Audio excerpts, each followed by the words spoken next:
waa salaamaaleykum waa askanu Seedo ñu ngi leen di nuyu di leen ziyaara di leen ñaanal yàlla jàmm di ko sàkku ci yow di ñaan yàlla itam suñu audio vidéo bi fekk kenn ku ne ci jàmm comme ni mu nu bàyyeekoo di ñëw rek di leen alerter ak di leen jox sensibilisation par rapport à la politique de Seedo Sebbe dañoo amoon idéologie ci élection locale yi passé moo doon def le tout ba nga xam ne régime bi fi nekk en place muy ñoom Ablaye Sall jógee ci boppu commune de Nabadji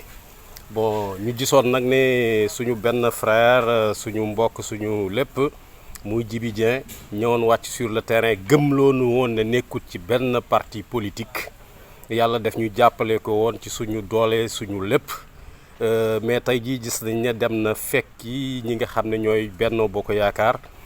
ci fekkin wu doy waar parce que fekki mooy dem na rallier ji ci Farba Ngom bon su fekkente Farba Ngom mu nekk député assemblée nationale maire des Agnam nekk fa pendant 5 ans amul benn temps bu mu toog défendre Fouta sàcc suñuy milliards def këram banque bu fekkee Djiby Dieng mi ñu yaakaaroon ku set la ku lucide moo mën a dem rallier yi ci ginnaaw kooku ñun du ñuy wax ne on s'était trompé de cible maanaam juumoon nañ ci Djiby Dieng léegi nag waa Seedo ñu ngi leen di alerter am na ñu fa nekk bëgg a taxawal foofu Seedo pour jàppale Djiby Dieng nañu xam ne ñun ñi àndoon ak moom démb ci élection locale yi muy waa PASTEF liste Yewwi Askan Wi ñun tàqale ko nun ak Djiby Dieng keroog bi mu taxawee def déclaration ne moom mi ngi ci ginnaaw Farba léegi nag waa Seedo ñu ngi leen di appeler à la ñu ngi leen di woo ci conscience bu kenn jënd seen conscience bu leen kenn nax lañ fi doon bañ Djiby Dieng fekki na ko kon on s'était trompé de cible dañuy ñëw ci kër yi nag def leen ay discours yoo xam ne dara du ci dëgg lépp pour jàppale Farba Ngom la donc on demande à tous les Seedo de boycotter la liste de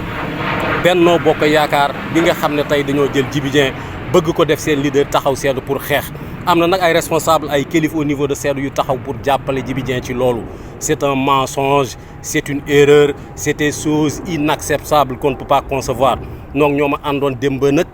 bon mën nañoo wax ne bon tey àndoon nañ démb mais niñ xam ne Djiby Dieng lii moo ñu tàqale ak moom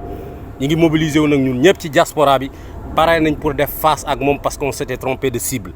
di alerter aussi ñi nga xam ne ñi ngi ànd ak Djiby Dieng nekk Seedo ñoo ngi leen di wax de revenir à la raison parce que Sénégal réew mi ñu ñoo ko bokk bu ñu ko bëggee defal il faut ñu mettre des hommes de bonne foi des hommes de bonne volonté des hommes dignes des hommes sincères des hommes dynamiques à la place qu'il faut mais du comme genre Djiby Dieng gi nga xam ne vraiment naxoon nañ nit ñi woote yoon nañ loo xam mais nag bon d'une part aussi bettuñu parce que ku gis alal ji mu doon pisir passeré ci élection locale bi nga xam ne gars yi ñoo nekkoon ci ginnaawam xaw ma nag fu ñu ko jàpp ci point moom bu mu fekki leen parce que Farba taxaw na ci élection locale yi passé amul lu mu ko xësut ne man bu ma nekkoon Ablaye Sall dinaa def nii Djiby Dieng dinaa ko def nii dinaa ko jël Djiby Dieng moomu bu walbatikoo ba dem ànd jeeg Farba nañ xam ne intérêt personnel am la jiital ci loolu gars yi jàpp nañ ko ci point bu defut lii leen neex danañ ko def lu bon lii rek mooy wax ci donc Seedo ñi ngi leen di woo ngeen voté massivement la liste Yewwi Askan Wi suñu leader di Ousmane Sonko pour un changement du Sénégal pour un bien-être de la population sénégalaise vraiment ñi ngi leen ci woo bu leen kenn jënd bu leen kenn trompé bu kenn accepté seen conscience ci loolu nous ne sommes pas du bétail électoral du ne nit day jógee fu ko neex ñëw dinu drainer ci loo xam ne ay intérêt crypto personnel am la ci jiit jeunes yi nga xam ne nag yéen a ànd ak Djiby Dieng taxaw ne mënu leen a nekk fi Djiby Dieng néewut ak mag ñi nga xam ne bon ñi ngi nax askan wi de gauche à droite vous avez le feu vert c'est votre droit le plus absolu mais ayez la responsabilité la sincérité l'honnêteté de dire la vérité aux populations de Seedo waxal leen li ngeen xam ne moo xew bu leen wax mukk na ñun ñi ci kaw ñoog Djiby Dieng ñoo ànd suñ contrat ak Djiby Dieng jeex na keroog bi mu defee déclaration ne fekki na Farba Ngom ñi ngi remercier ñëpp di sant ñëpp di gërëm ñëpp képp koo xam ne nag bëgg nga lu ci gën a leer avec des preuves à l'appui boo ñu jëlee